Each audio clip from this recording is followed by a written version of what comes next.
to have accepted our invitation. And I leave the floor to one of your compatriots that will introduce you to the public.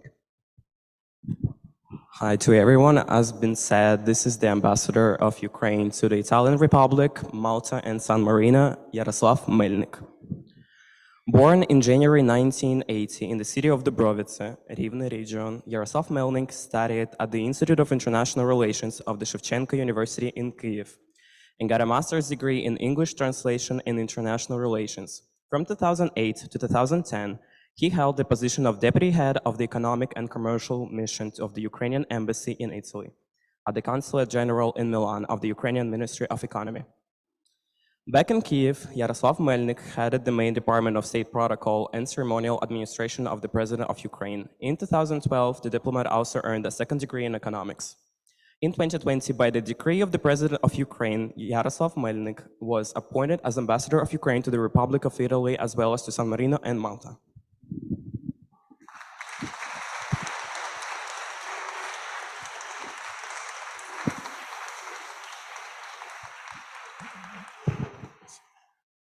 Buongiorno a tutti.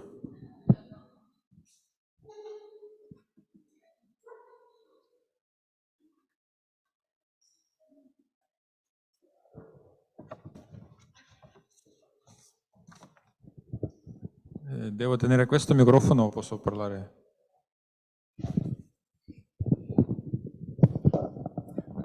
Once again, good afternoon everyone. It's my pleasure to be here today with you. First of all, I would like to thank Mr. Bartolomucci per l'invito, per questa occasione a stare e passare questa giornata con voi. I was told that I need to speak in English, yes? Taking part in this festival of diplomacy is both a great honor for me and the chance to convey important messages to participants, to you, the young, the youth, and the future of the world. To the students from different parts of the world, regarding the position of Ukraine on the key issues of our common global agenda. The 21st of February became a Rubicon between the past and the future. Before that day, the Western world took for granted its peaceful way of living and its freedoms. Even despite the fact that since 2014, with its aggression against Ukraine, Russia has violated key norms and principles of international law and endangered peace, security, and stability in Europe, and I would say not only in Europe, but over the world. Russia's war against Ukraine began on February 20 in 2014, immediately after the victory of the Revolution of Dignity and the escape of the pro-Russian president from our country. On this day, for the first time, Russian troops illegally crossed the state border of Ukraine for the further contemporary occupation of Crimea. And would like to underline that every one of us maybe mistake that the war of Russia against Ukraine started on the 21st of February of this year. But naturally it started 8 years ago in 2014. The Russian military in that time, in 2014, Russian military without identification marks, seized administrative buildings, blocked Ukrainian military units, and turned off the Ukrainian television. Same year, Donbas, this is the unofficial historical name of the Donetsk and Lugansk regions of Ukraine, has been the site of the Russian invasion and the fears of Ukrainian resistance. During the 8 years, Donetsk and Lugansk have suffered from armed clashes, shelling by Russian artillery, and increasing levels of crime in the areas occupied by Russian-backed mercenaries and Russian occupation forces. All these actions starting from 2014, of Russia, actions of Russia were an unprecedented violation of the sovereignty and independence of European country since the Second World War. Emboldened by the relatively mild response of the international community, Russia escalated its aggression into a bloody war in Donetsk and Lugansk regions. And many Ukrainians perceive this part of the war as having been invisible to the world at large. Maybe I should take off my mobile. And as despite thousands of Ukrainians killed by Russian fire over this 8 years duration and almost 2 million internal refugees, and only in 2022, the world community began to understand what was happening and what is happening really. And starting the February of 2022, we, Ukraine, started to receive the massive international support and attention to this war.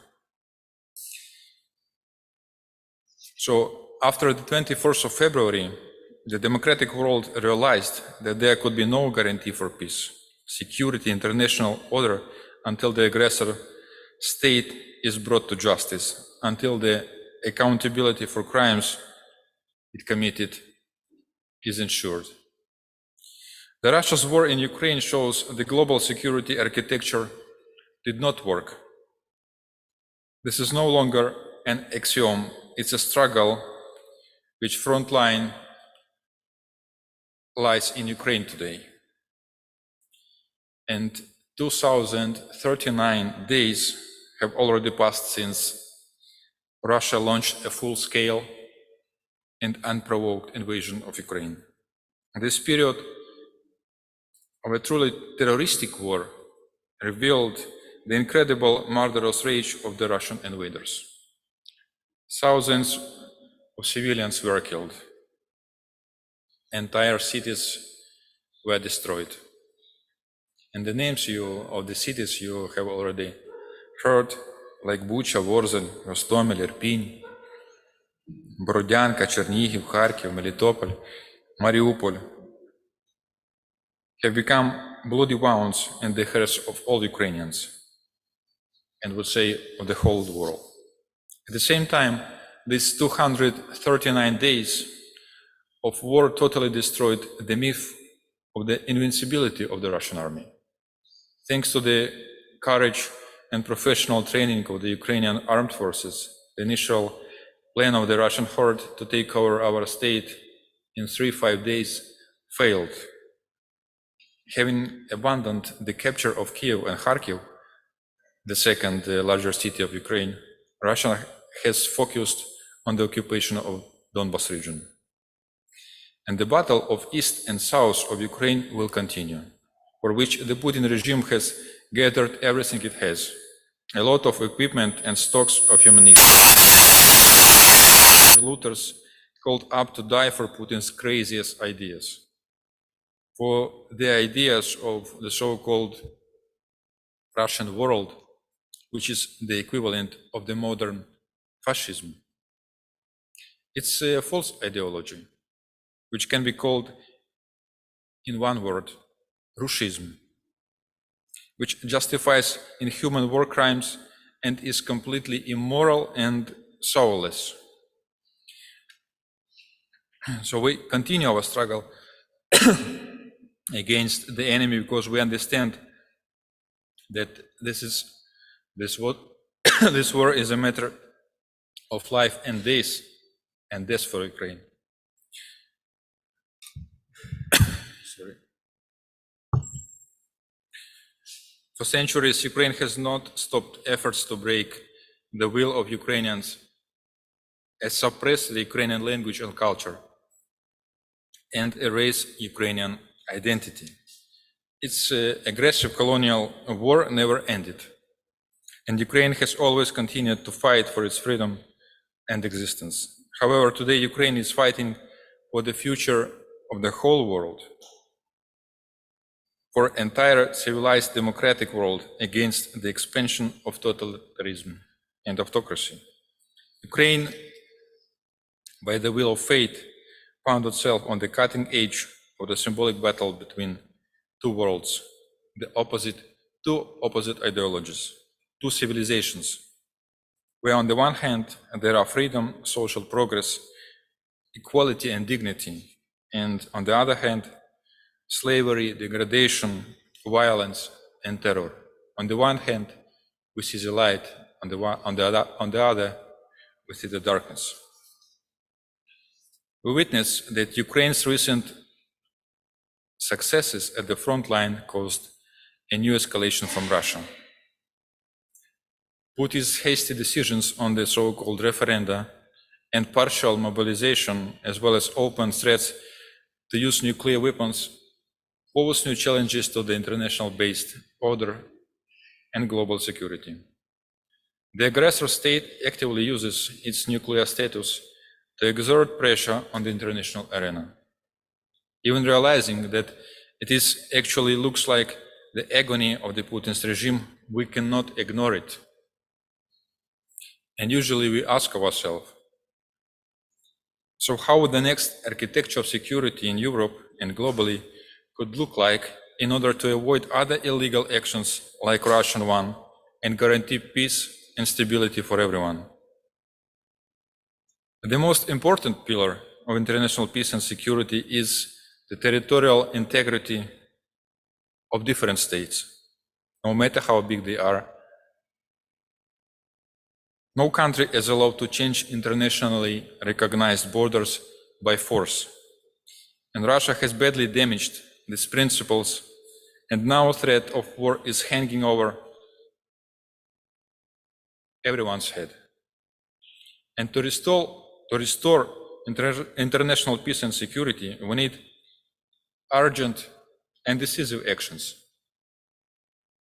To define the future global security architecture, it's important to answer a number of questions. Among them, we need to answer the question, what is the new international order we would like to have? What the key role of the United Nations will be, and exactly what is the role of Permanent Council will be. President Zelensky proposed a peace formula that includes not only accountability, but a mechanism of security guarantees based on the Article 51 of the UN Charter.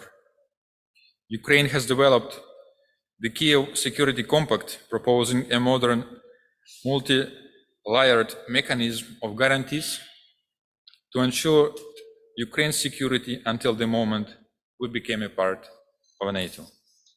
This document is much broader than a tool to guarantee the security of Ukraine. We see it as a universal mechanism that can be applied to other countries and contexts in order to strengthen regional and global security architecture. At the same time, it's vitally important to continue the implementation of joint actions aimed at deterring the aggressor. We can assure you that Ukraine will do everything for its victory, and solidarity of the whole democratic world is crucial for it. We often hear that we need more weapons, financial and humanitarian support. It's true. But we need also pressure of sanctions, and these sanctions must be deepened and must be increased, because it's a very important instrument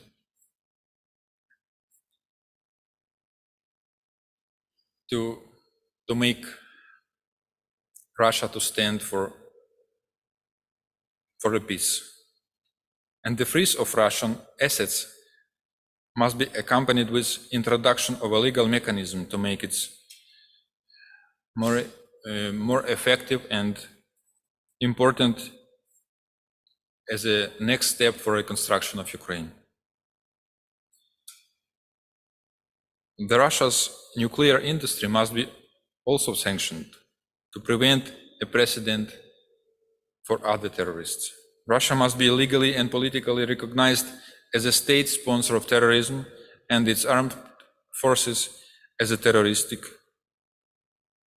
organization. Russia's so-called Hunger Games against the most vulnerable countries, when the food is turning into a weapon, is another terroristic attack. Russia signaled its plan to undermine the Black Sea Grain Initiative once its 120 days are over in November. Its aggression against Ukraine remains the main cause of the global food insecurity. Meanwhile, Ukraine remains one of the main global food security and reliable grain exporter. This is why more pressure on Russia to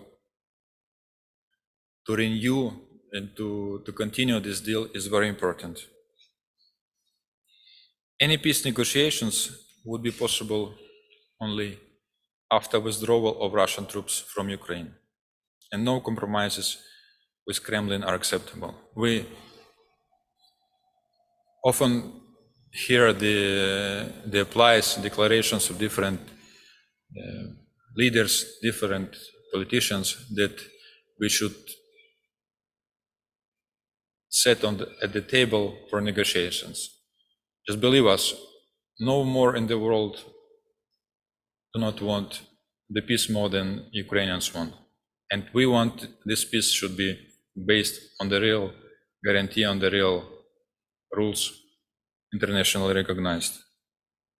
So more sanctions on Russia, more weapons to Ukraine, more solidarity with Ukrainians, more businesses pulling out of Russia, more determination to hold Russia accountability.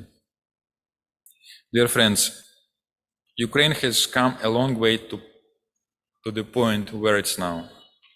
There have been a lot of mistakes and lessons learned, but in the last 8 years, Ukraine became a totally different country compared to how it was before 2014. Together, we will overcome all adversity and finally return Ukraine to the family of European nations, democracies, the place where it originally belongs to. The free world is definitely stronger than any aggressors and terrorists, and the free world will definitely win in this confrontation with Russia. Thank you very much for your attention. It was a pleasure to speak with you.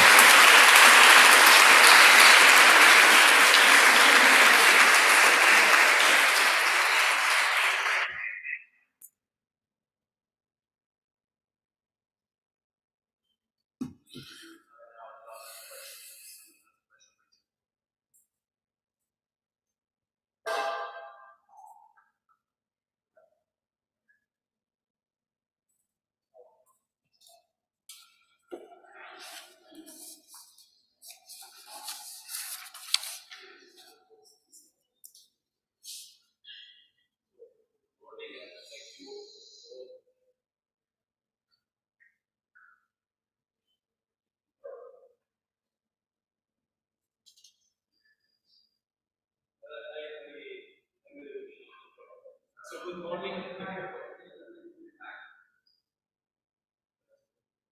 morning. Can you hear me now? Can you hear me now? Yes, we can hear you. Okay. So good morning. Thank you first of all for the speech. It's been very constructive for us being here. And I wanted to ask you, how do you see the Russian Federation after peace?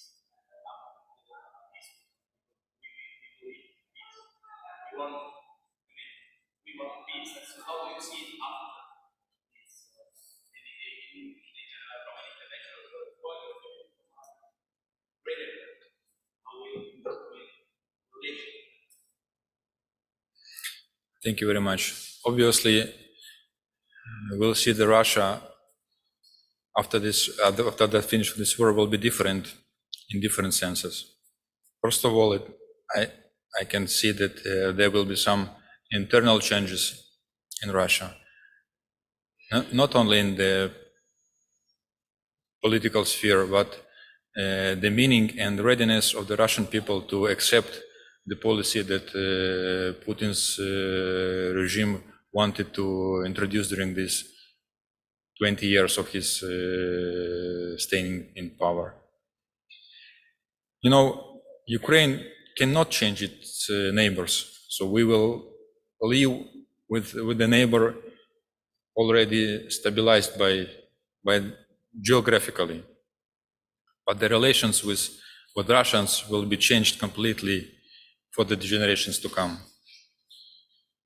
A lot of Ukrainians have already changed this attitude to Russians, because a lot of them supporting this war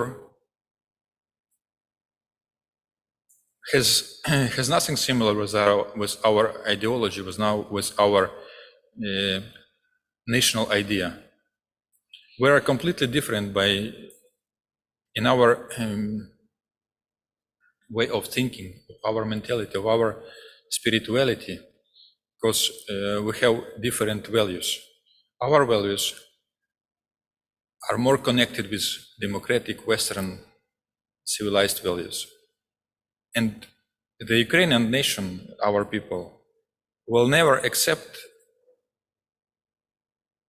someone's idea to be a Tsar on our territory. It's absolutely unacceptable for Ukrainians. The liberty and the freedom is the crucial thing that united all the Ukrainians during this war. And you see the resistance, and the resistance not only of our armed forces, but resistance of all people that united over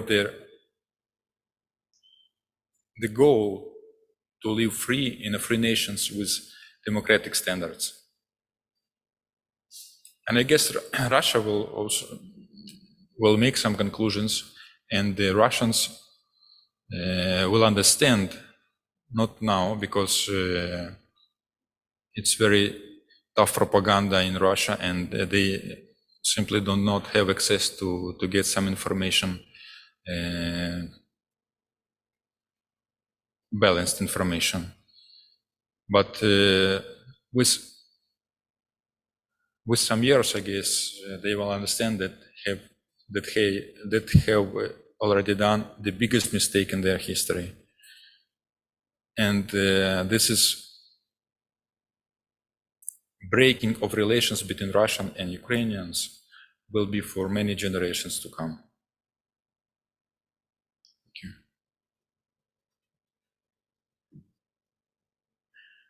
Sorry, and I would like to add, I do not exclude that there will be maybe some changes, territorial changes inside Russia, because you see Russia is combining different nations internally, and some of them will I guess will raise the question of their more or less independence and sovereignty, because they don't have a lot of mutual common things inside internally Russia. For example, the question of religion question is very important, because in one country it's very difficult to unite different ways of life, let's say so.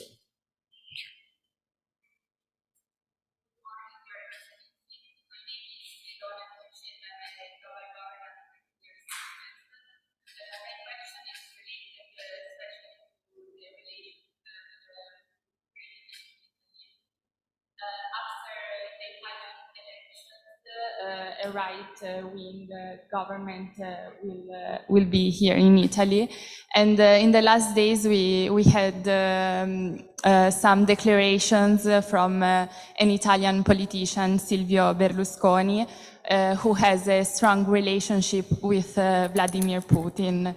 My question is, how will this new government affect the relations between Ukraine and Italy? And since we also have politicians who have a strong relation with Putin, and also very strong right government. Thank you. Thank you for your question. It's more related to internal audience in Italy, but I would like to answer. Historically, the relations between Italy and Russia were very strong.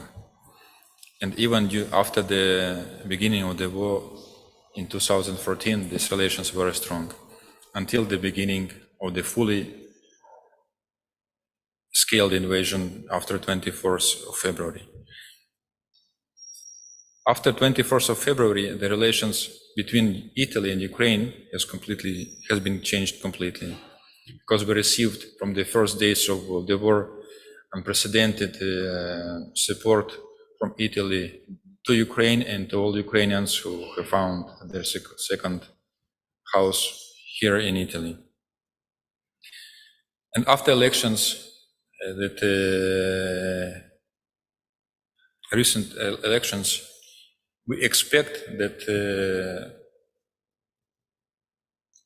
relations between Italy and Ukraine will remain on the same high level as it was during the presidency of President Draghi and the government. We have already established communication between the president and the newly elected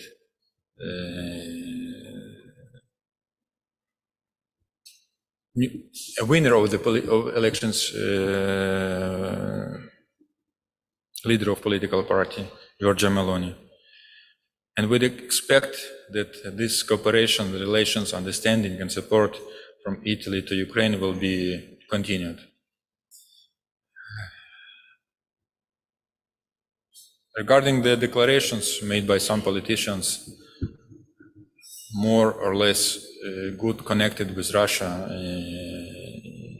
in the past, I think that this is the declaration of politicians, but not the declaration and the position official of the government, because we see another approach to Ukraine with full support, also stated by Giorgia Meloni and some other political parties. Surely we cannot exclude that some politicians, some political parties will continue their so-called good relations based on the past in the future.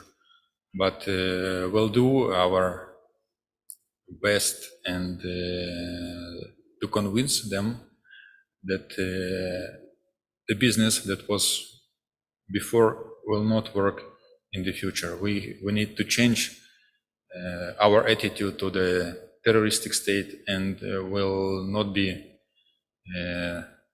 possible to continue the cooperation with Russia as it was previously, because a lot of things and a lot of ideas have already been changed, and the Western world and many people in Italy as well have understand that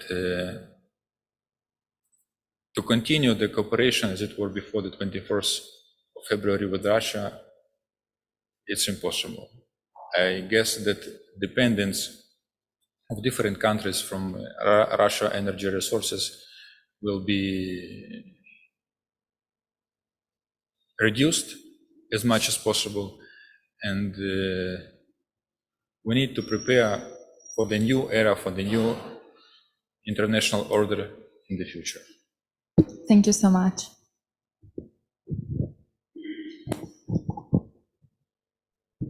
Good morning. Thank you very much. My name is Francesco Mastidoro.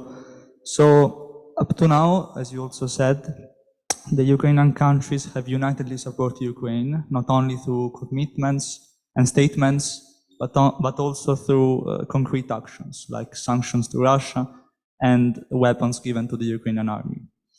But now there is an energy crisis in Europe, and European countries are likely to experience hard times during the upcoming winter. And European citizens are not used to, let's say, are used to high standards of living. Do you think that the energy crisis that Europe is about to experience during this winter will affect the support given by the European governments and the European citizens to the Ukrainian cause? Thank you. Thank you. We need to separate these questions and not to connect the war with the rising prices in energy sector. It's absolutely different things. For example, if you can see not only in European, but for example in Turkey, we have seen the rise of inflation more than 80%, but this country has not adhered to sanctions. So sanctions are not related to the prices are not related to the sanctions. It's a consequences, and would say that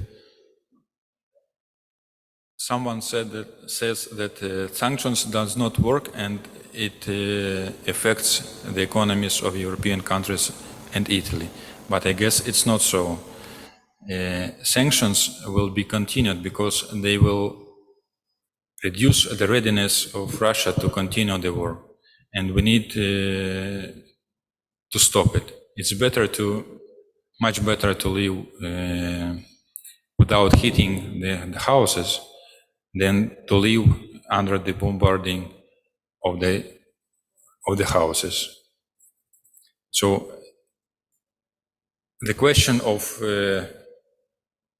energy supply will be resolved, I'm sure, by European leaders, and this war will show that the dependence on Russia's energy resources should be reduced as soon as possible, because this is another instrument of Russia in this hybrid war against all the European countries, against all the Western democratic countries. Good morning. Thank you for your present. I am Ilaria Nicoleta Gerasim, and I'm a second-year student of global governance. I wanted to ask, also relating to the question that my colleague did before, how the relationship with the European countries has changed after the beginning of the conflict in Europe, and if there has been a huge change in this relationship, considering also the fact that Ukraine lately pushed more to the integration of the country into the European Union. Thank you. After the first days of the invasion of Russia, of Ukraine, we can see enormous, unprecedented unity of all European countries regarding the support of Ukraine. And we see it in different spheres: military, financial, humanitarian support of Ukraine. And this unity should be continued. A lot of countries have made historical steps, like in Italy, having changed the rules and of providing us with weapons. And the unity is a crucial thing that unites all the countries defending our common values. And our desire to be among the European Union countries is supported by more than 19%, if not mistaken, of Ukrainians. This is the choice is already made by us, and surely we will continue and do our best to prepare for the official negotiations, and we hope that they will start soon. And Ukraine will be among the EU countries as soon as possible, I'm sure.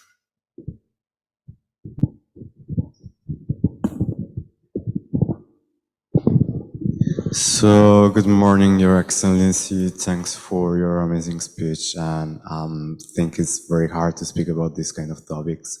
But I would like to ask some questions to you. The first one is related, how do you think the Ukrainians and the Ukrainian government sees the entrance into the European Union as a possible future for Ukraine in a different kind of way? Also, I wanted to ask, we talked a lot about Russia, but how do you perceive Belarus and Lukashenko's authority towards Ukraine in general? How do you think his relationship with Putin, and how do you think Ukrainians now think about Belarus, which are very hard? It's a very hard relations right now.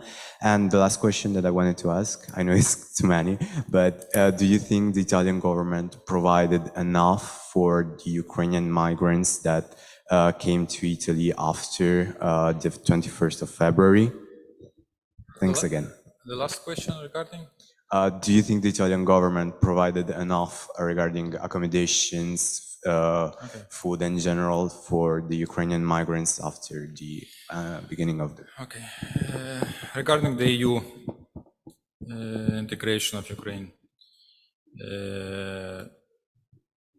some months ago there was taken a historical decision of granting us as a state the status of candidate to the EU countries.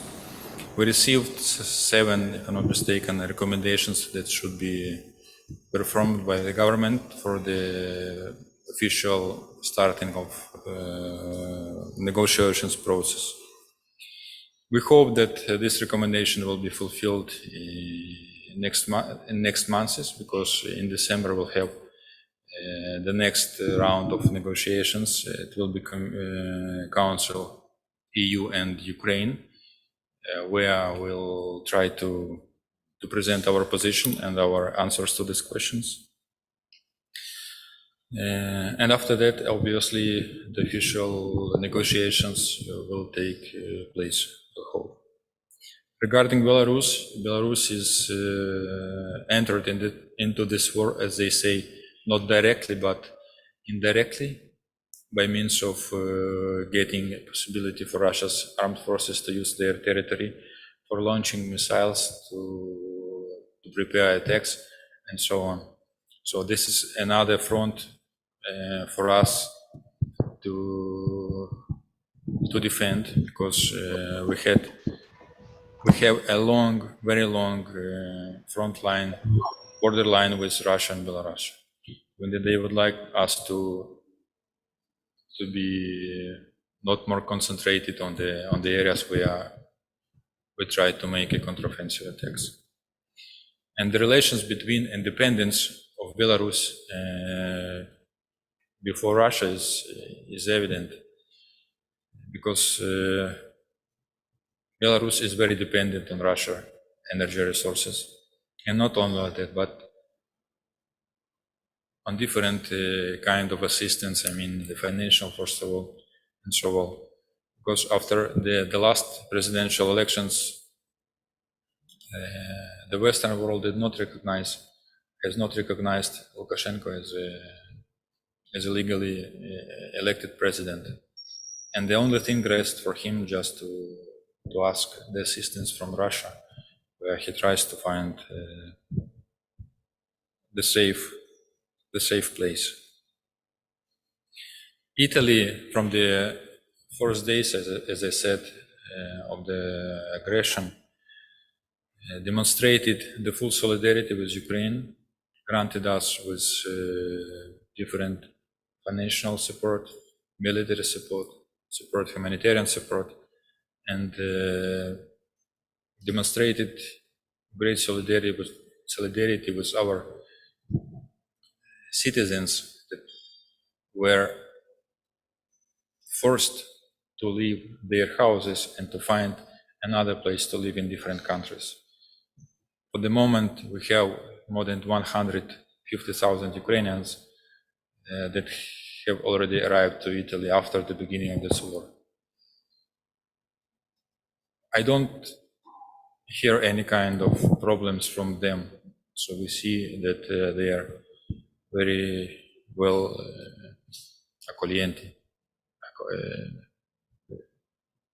received here. And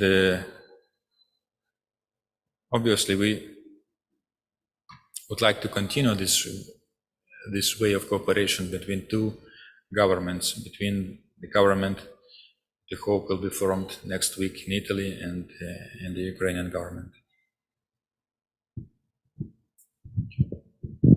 Good morning, Your Excellency. Thank you for your speech. My name is Damiano Zavato. I'm a global governance student from the second year. And since the start of the war, there have been many calls for peace. However, there hasn't been yet a serious attempt to a compromise and to finding a diplomatic solution. So my question is, do you believe it's possible to find a diplomatic solution, or do you believe peace can only be achieved with an absolute victory on the field? Thank you very much. Thank you. To create a diplomatic solution, we need to prepare the base for this diplomatic solution. As you can see, the war started 8 years ago, and during these 8 years, we tried to find a diplomatic solution. Unfortunately, Russia used these 8 years for preparing for the full-scale invasion to Ukraine. And their readiness now to sit at the table for negotiations is nothing more than their desire to make a pause during this war to prepare for another attack. Obviously, as I said, I cannot find another country that would like to have a peace and to finish this war than Ukrainians and then Ukraine. But we need to prepare the base. As already said the President of Ukraine, that the possible way to continue and to sit at the table for negotiations will be the withdrawal of all Russian troops from Ukrainian territory and to restore the borders internationally recognized of Ukraine. And after that, we are ready to discuss any kind of other issues that will rise in so-called peaceful agreement. But the first and the crucial thing is to restore control of the government of Ukraine over all the country, and obviously withdraw and the liberation of all our temporarily occupied territories by Russia.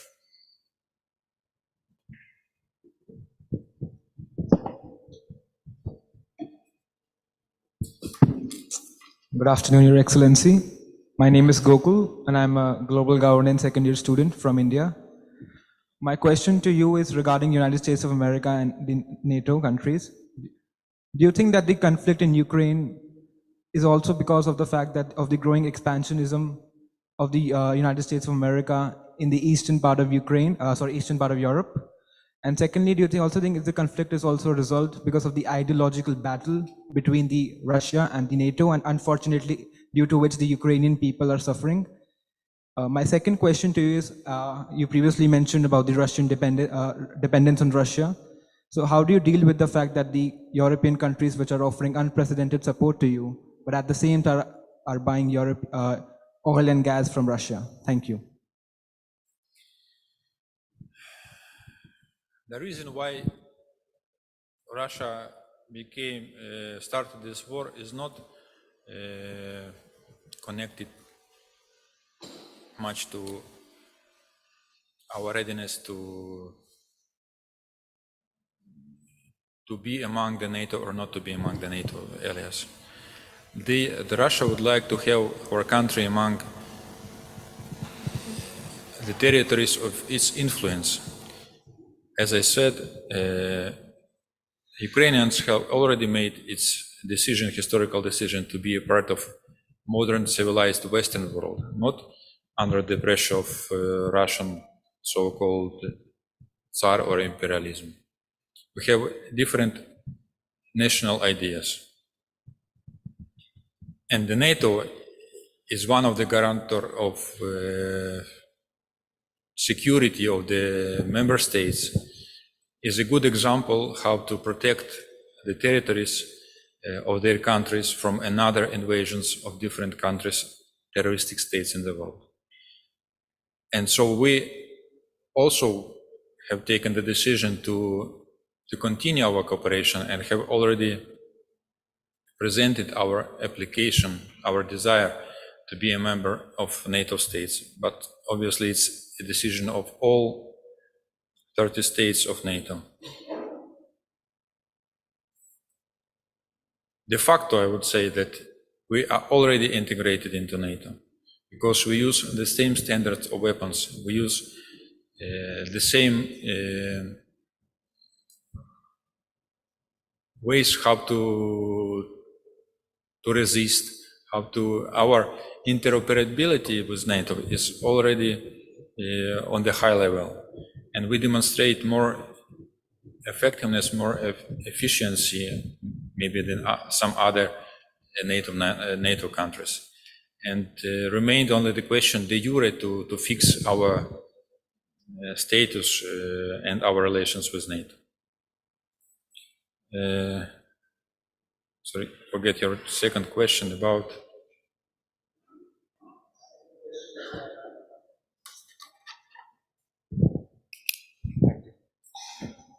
My second question was about the dependence on Russia for oil and gas, that while some European countries which have offered unprecedented support to Ukraine, but at the same time they're still buying oil and gas from Russia. How do you see that? Thank you.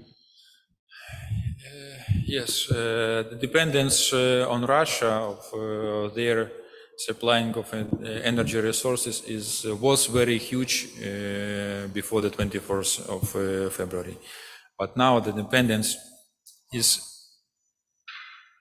much reduced, and it will be reduced in the future completely, I guess, because everyone understood among the European countries that to deal with Russia regarding the supplies of energy resources, it's not a reliable thing, and Russia is not a reliable partner because they use these supplies as its instrument to make a pressure on different countries.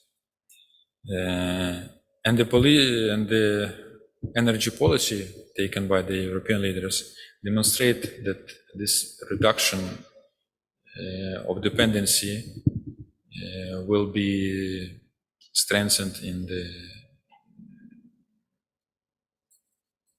the future, because many of them have already paid attention to renewable resources of energy and to resources from different other energy resources from different other countries, African, from the United States, the North Europe. So I guess that the time of dependency of the Russia is already counted and will be reduced seriously in the future soon. Good evening, Your Excellency. I'm Fabiana Neiva, GG2 or Global Governance second year student. My question was directed to the mention of further sanctions to Russia. I would like to know or ask you what type of further sanctions could be implemented, if they are merely economical or further information regarding this aspect. Sanctions, if I'm not mistaken, 7 packages of sanctions have already been adopted, and the 8th one is in course. We need to minimize the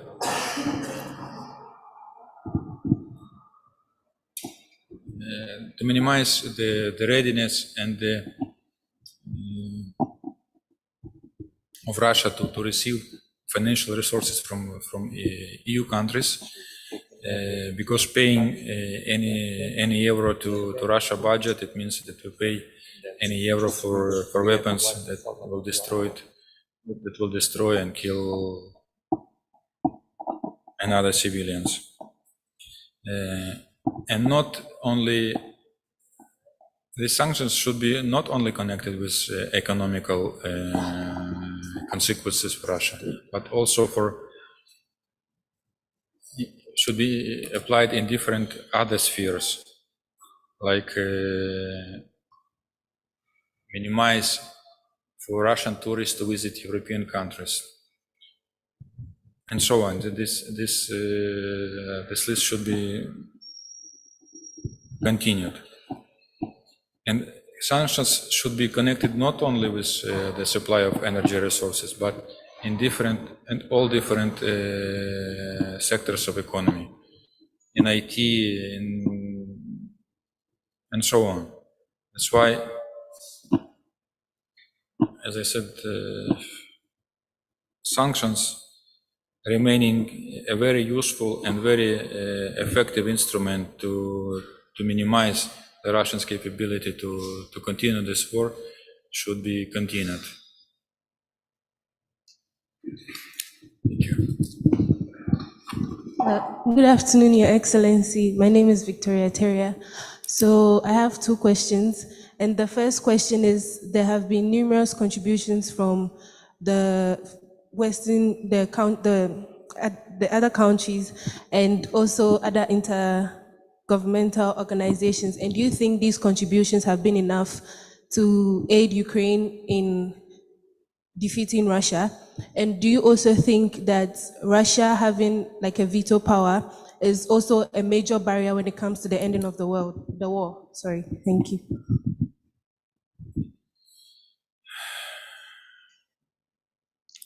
Contributions that have already been done to Ukraine is very important, but I said that we need to continue this assistance in different spheres to Ukraine, in military, financial, humanitarian, because we defend not only the Ukrainians and Ukrainian territory, but defend all Western European values. So that's why this support to be continued. And regarding the veto of Russia at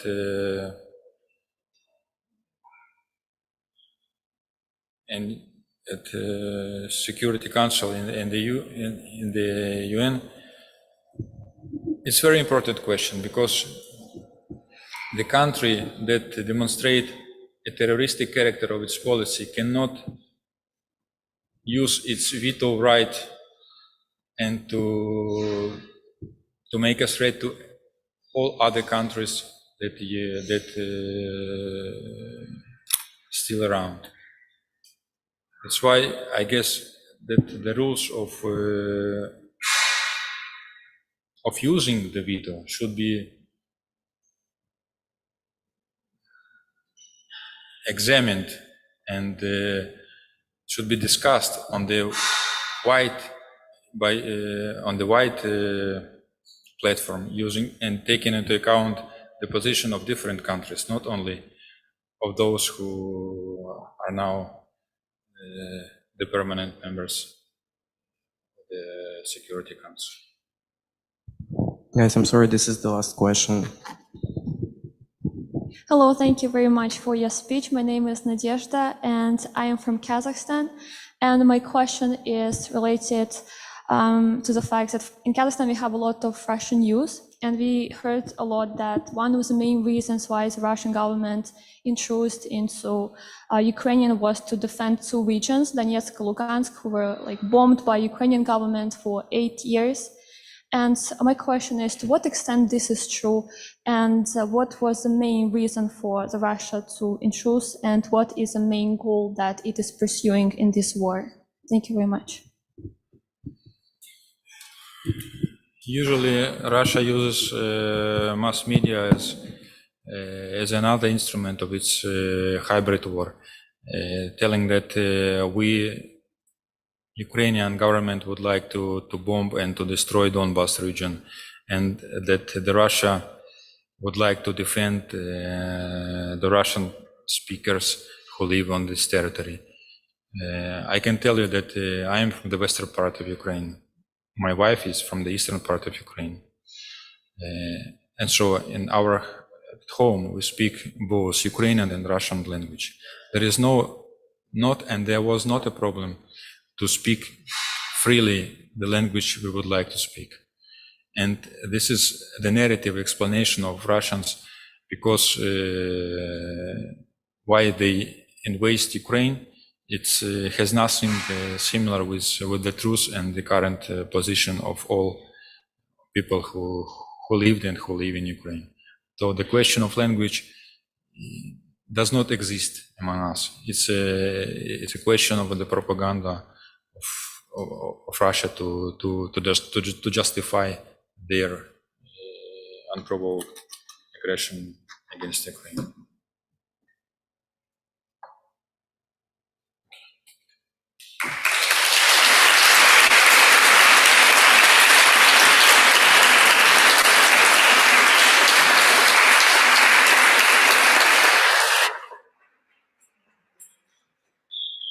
Thank you very much for this opportunity to talk with you. Sorry, maybe I did not explain in the better way the questions that you raised. It's a pleasure for me to see the smart of your eyes, of your thoughts, of your opinions. And I wish you all the best and to find yourself in this really important sphere as a diplomacy and to realize all your wishes. Thank you very much.